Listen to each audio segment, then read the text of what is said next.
नमस्कार बच्चों, मैं आपकी अध्यापिका मिसेस शेरॉन परेरा आपका फिर से मेरी कक्षा में स्वागत करती हूँ। आज हम नए पाठ की शुरुआत करने जाने वाले हैं।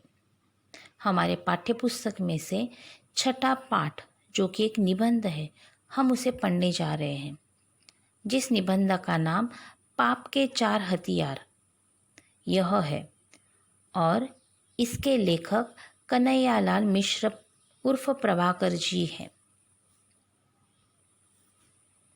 जी हाँ, यह चित्र कन्हैयालाल मिश्र जी उर्फ प्रभाकर जी का है। पहले हम इनके जीवन परिचय के बारे में जान लेते हैं। कन्हैयालाल मिश्र जी का जन्म 26 सितंबर 1906 को उत्तर प्रदेश के सहारनपुर जिले के देवबंद ग्राम में हुआ था। आप हिंदी के कथाकार, निबंधकार, पत्रकार तथा स्वतंत्रता सेनानी थे। आपने पत्रकारिता में स्वतंत्रता के स्वर को ऊंचा उठाया। हिंदी साहित्य और हिंदी पत्रकारिता के माथे पर सांस लेते चंदन शब्दों का तिलक लगाने वाले पद्मश्री कन्हैयालाल मिश्र प्रभाकर के पास ज़रूर किसी तांत्रिक योगी का दिया हुआ सिद्ध नमक था। तभी तो साधारण बोलचाल के शब्दों में उस अद्भुत नमक से वे ऐसा स्वाद पैदा कर देते कि पाठक की आंखें और मन कुंभ के गंगा स्नान के बाद गंगा घाट पर बैठ प्रसाद ग्रहण करने का सुख पाते हैं। दरअसल प्रभाकर जी जिंदगी लिखते थे, कभी निबंध के नाम से, कभी लघु कथा, तो कभी अग्रलेख के नाम से। और लिखते भी कहाँ थे, सीधे जादू टोना करते थे। विचारों पर, जीवन शैली पर उनका साहित्य जिंदगी से उठता और जिंदगी बांटता था। आपके निबंध भारतीय चिंतन धारा को प्रकट करते हैं। आपका संपूर्ण साहित्य मूल्यतः सामाजिक सरोकारों का शब्दांकन है। आपने साहित्य और पत्रकारिता को व्यक्ति और समाज के साथ जोड़ने का प्रयास किया है। आप भारत सरकार द्वारा पद्मश्री सम्मान से विभूषित है। आपकी भाषा सहज, सरल और मुहावरेदार है, जो काथ्य को दृश्यमान और सजीव बना देती है। तत्सम शब्दों का प्रयोग भारतीय चिंतन मनन को अधिक प्रभावशाली बनाता है। आपका निधन 1995 में हुआ।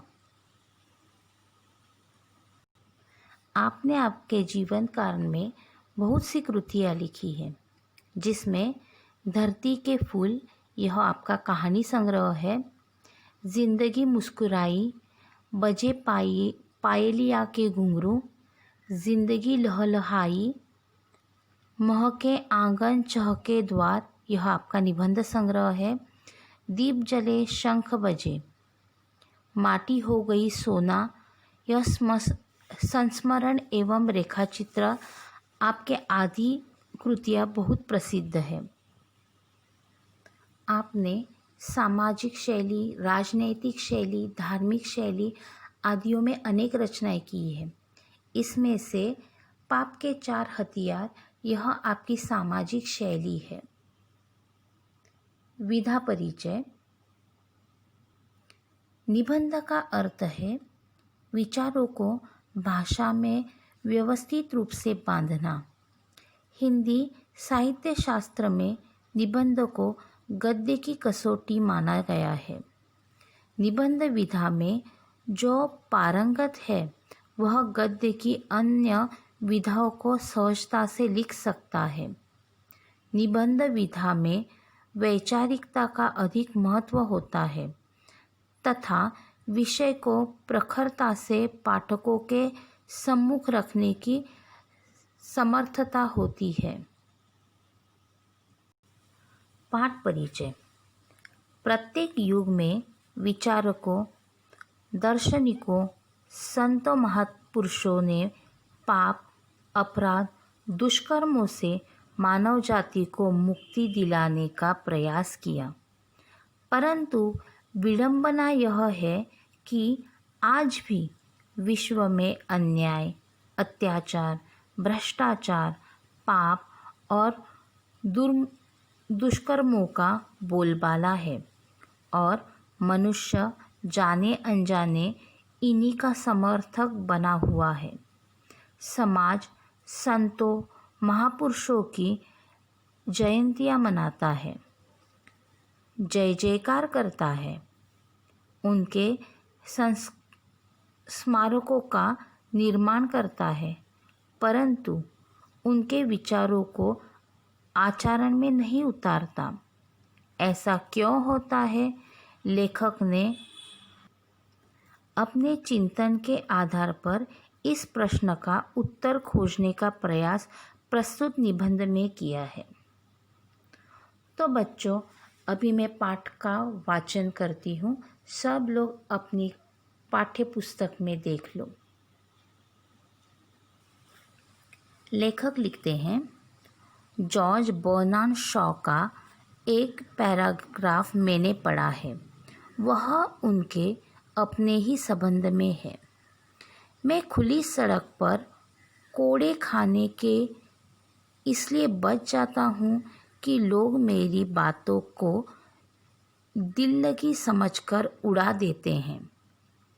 बात यूँ है कि मेरे एक शब्द पर भी वे गौर करें तो समाज का ढांचा डगमगा उठे। बच्चों, मैं आपके सामने एक एक परिच्छेद का सारांश बताती जाती हूँ। इस परिच्छेद में लेखक ने जॉर्ज बर्नार्ड शॉ इनके बारे में कहा है। यह चित्र जॉर्ज बर्नार्ड शॉ का है। आपके पाठ्य पुस्तक के 33वें पन्ने पर उनके बारे में बताया गया है। जॉर्ज बर्नार्ड शॉ, आपका जन्म 26 जुलाई 1856 को आयरलैंड में हुआ। आपके साहित्य का नोबेल पुरस्कार प्राप्त हुआ है। शॉ महान नाटककार, कुशल राजनीतिज्ञ तथा समीक्षक रह चुके हैं।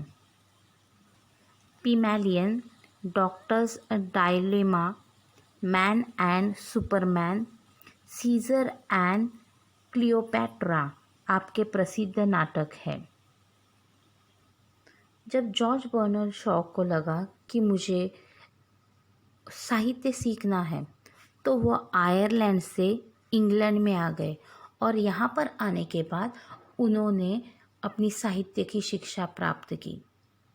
उनका एक ही मानना था, जो सच है उसे स्वीकार करो, जो गलत है उसका धिक्कार करो। इसलिए वह हमेशा लोगों को बताने अपनी बातों से या अपने विचारों से लोगों को बताते थे कि हम लोग किस प्रकार समाज में बदलाव ला सकते हैं। उनका मानना था कि समाज में बहुत सारे महान लोग आके गए कि जो हम लोगों को बहुत सारा ज्ञान देते हैं, लेकिन हम उसमें से कुछ भी अपनाते नहीं हैं। इसलिए उन्होंने कहा है, वो स्वयं बताते हैं, मैं खुली सड़क पर कोड़े खाने से इसलिए बच जाता हूँ कि लोग मेरी बातों को दिल लगी समझकर उड़ा देते हैं। दिल लगी मतलब मजाक। मैं जो भी कुछ करता हूँ, जो भी कुछ कहता हूँ, लोग उसको मजाक समझ के छोड़ देते हैं। कोई भी मेरे विचारों के ऊपर गौर नहीं करता है। बात यूँ है कि मेरे एक शब्द पर भी अगर वे गौर करें तो समाज का ढांचा डगमगा उठे। ढांचा डगमगा उठना यह मुहावरा है, आधार हिल जाना। तो वो बताते हैं कि अगर मैं जो बताता हूँ, अगर आप मेरे विचारों को सुनेंगे, उसे अपनाएंगे अपने जीवन में, उसको अगर आप अपनाकर उसकी तरह प्रयोग करेंगे तो शायद से आप जीवन में बहुत कुछ बदलाव ला सकते हैं। तुम्हें मालूम है कि आज के दौर पे हम लोग बहुत सारी समस्याओं से कठिनाइयों से जुझ रहे हैं। इस कोरोना के दौर पे तो हम लोगों ने हम लोग घर के बाहर नहीं निकल सकते, जो भी कुछ कहा जाता है उसको हम लोग सुनते हैं और वैसा करते हैं। लेकिन ये कब तक? ये सिर्फ थोड़े दिनों तक, जब तक कोरोना है तब तक। उसके बाद हमारा जीवन जैसा था वैसा ही हो जाएगा। तो इसीलिए जॉर्ज बर्नार्ड शॉ हमें यही बताते हैं कि जो भी कुछ रहता है उसका असर हमारे लिए सिर्फ थोड़े समय के लिए रहता है। अगर कोई ज्ञानी अपने विचारों को बता रहा है तो जब तक वो बोल रहा है तब तक हम लोग उसके विचारों को सुनते हैं। उसका भाषण खत्म होने के बाद हम उसके भाषण को ही भूल जाते हैं। उन्होंने जो हमें संदेश दिया था उसको हम लोग भूल जाते हैं और पहले की भांति अपना जीवन बिताना शुरू करते हैं। तो इसीलिए उन्होंने बोला है कि जो समाज में सुधार लाने के लिए भाग दौड़ कर रहे हैं उनका अगर आप सुनोगे तो आप लोग बहुत कुछ जीवन में, समाज में बदलाव ला सकते हैं। आगे वो कहते हैं, वे मुझे बर्दाश्त नहीं कर सकते यदि मुझ पर हंसे नहीं। मेरी सामाजिक और नैतिक महत्ता लोगों के लिए असहनीय है। उन्हें उबाने वाली खूबियों का पुंज लोगों के गले के नीचे कैसे उतरे।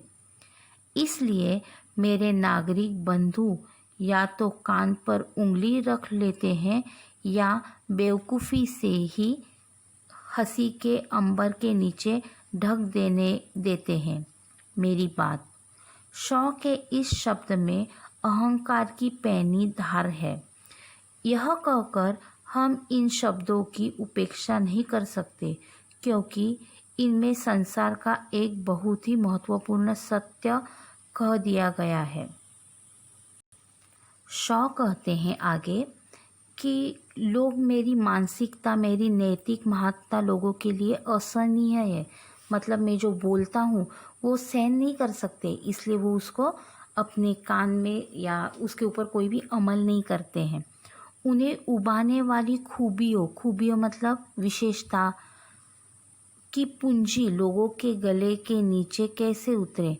गले के नीचे उतरना मतलब लोग उसे स्वीकार नहीं कर सकते। क्यों? क्योंकि हमेशा जो भी सत्य होता है उसको अपनाना बहुत कठिन होता है। हम लोग बुरे का या झूठ का साथ आसानी से दे सकते हैं, लेकिन सत्य का साथ देने के लिए साहस लगता है।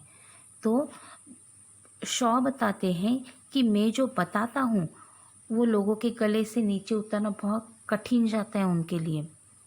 इसलिए मेरी नैतिक बंधु या तो कान पर उंगलियां रख लेते हैं या बेवकूफ़ी भरी हंसी से अंबर के नीचे ढक देते हैं मेरी बात। अंबर मतलब ढेर, मतलब एक तो सुनते हैं लेकिन एक कान से सुनकर दूसरे कान से छोड़ देते हैं, मतलब उसके ऊपर कोई अमल ही नहीं करते हैं। या फिर अगर मैं सत्य बता रहा हूँ तो एक छोटी सी हंसी देकर उसे हंसी के नीचे दबोकर निकल जाते हैं। बाद में शॉ कहते हैं, अहंकार की पैनी धार है। ये शब्द जो है वो अहंकार की पैनी धार है। मतलब अहंकार मतलब मेरे अंदर जो भी कुछ गलत है उसके बारे में या बारीक से बारीक चीज़ों के बारे में लोगों को बताता हूँ मैं, लेकिन लोग उसको सुनने के लिए तैयार नहीं है। आगे वह कहते हैं, यह कहकर हम इन शब्दों की उपेक्षा नहीं कर सकते क्योंकि इनमें संसार का एक बहुत ही महत्वपूर्ण सत्य कह दिया गया है। क्योंकि लोग उसको स्वीकार करने से डरते हैं, क्योंकि जो सत्य है वो स्वीकारना बहुत कठिन रहता है। आगे वो कहते हैं, संसार में पाप है, जीवन में दोष, व्यवस्था में अन्याय है, व्यवहार में अत्याचार, और इस तरह समाज पीड़ित और पीड़क वर्गों में बांटा गया है। सुधारक आते हैं, जीवन की इन विडंबनाओं पर घनघोर चोट करते हैं। विडंबनाएं टूटती बिखरती नजर आती है, पर हम देखते हैं कि सुधारक चले जाते हैं और विडंबनाएं अपना काम करती रहती है। आगे लेखक कहते हैं, ये जो संसार है उसमें पाप है। संसार में कोई भी इंसान अपने स्वार्थ के लिए कुछ ना कुछ गलत करता रहता है, इसलिए संसार में बहुत ज़्यादा पाप है। जीवन में दोष है, हर एक के जीवन में कुछ ना कुछ दोष है और हर एक व्यक्ति अपने दोष को छुपाने की पूरी कोशिश करता है ताकि उसके दोषों के ऊपर किसी की उंगली ना उठे। व्यवस्था में अन्याय है, जो भी व्यवस्था है सब जगह पे अन्याय है। सब जगह पे कोई ना कोई व्यक्ति अपने स्वार्थ के लिए कुछ तो गलत काम करता रहता है, फिर वो कोई भी व्यवस्था रहे। तो इसीलिए उन्होंने बोला है कि व्यवस्था में अन्याय है, सब जगह पे झूठ का बोलबाला चल रहा है। व्यवहार में अत्याचार है, जो भी कुछ व्यवहार होता रहता है उसमें भी हम लोग कुछ ना कुछ अत्याचार या कुछ ना कुछ थोड़ा बहुत चीटिंग करते हैं, इसलिए उन्होंने बोला है कि व्यवहार में अत्याचार है। और इस तरह समाज पीड़ित मतलब पीड़ा देने वाला, और पीड़क मतलब पीड़ा सहने वाला। तो इस प्रकार पीड़ा देने वाला और पीड़ा सहने वाला, इन दो प्रकार के वर्गों में बांटा गया है। और ये सच है, कुछ लोग हैं वो दूसरों को तकलीफ़ देते रहते हैं और कुछ लोग हैं जो हमेशा तकलीफ़ सहते रहते हैं। लेकिन तकलीफ़ सहने वाले लोग हैं वो उसके ऊपर आवाज़ नहीं उठाते, और तकलीफ़ देने वाले जो लोग रहते हैं उन्हें दूसरों को तकलीफ़ देने से दूर रहना अच्छा नहीं लगता, उन्हें दूसरों को तकलीफ़ देना, परेशान करना अच्छा लगता है। सुधारक आते हैं और ये पीड़ित और पीड़क लोगों को बचाने के लिए बहुत सारे सुधारक आते हैं जो बहुत सारे आवाज़ उठाते हैं, नारे लगाते हैं, लेकिन जीवन की इन विडंबनाओं पर घनघोर चोट करते हैं। हमारे ऊपर होने वाले हर एक विडंबना मतलब समस्या, तो हमारे जीवन में जो भी कुछ समस्याएं रहती है उनके ऊपर वो लोग चोट पहुंचाते हैं। मतलब अगर किसी के ऊपर अन्याय हो रहा है तो उसके खिलाफ आवाज़ उठाते हैं, उसके विरोध में बात करते हैं, लेकिन फिर कुछ नहीं होता। विडंबनाएं टूटती है, मतलब जो भी कुछ परेशानी है उसके ऊपर कुछ तो हल निकाला जाता है, वो बिखर जाती है, मतलब उसका हल निकलने के बाद सब कुछ शांत हो जाता है। लेकिन पर हम देखते हैं कि सुधारक चले जाते हैं, वो बदलाव करके निकल जाते हैं और विडंबनाएं अपना काम करती रहती है। मतलब वो जो समस्याएं हैं वो और ज़्यादा बढ़ती जाती है। और इसीलिए लेखक कहते हैं कि जीवन में जो भी कुछ समस्या है उसके ऊपर विरोध करना भी बहुत ज़्यादा महत्वपूर्ण है। अगर हम लोग विरोध नहीं करेंगे तो उससे कुछ फ़ायदा नहीं होगा। तो इसीलिए होने वाले हर एक विडंबनाओं का, हर एक समस्याओं का डट के सामना करना चाहिए, और उस विडंबना का या उस समस्या का सामना करते समय हमेशा यह याद रखना चाहिए कि वह समस्या फिर से उत्पन्न ना हो जाए। फिलहाल हम लोग यहीं पे रुक जाते हैं, अगले क्लास में आगे के पाठ के बारे में देखेंगे। धन्यवाद।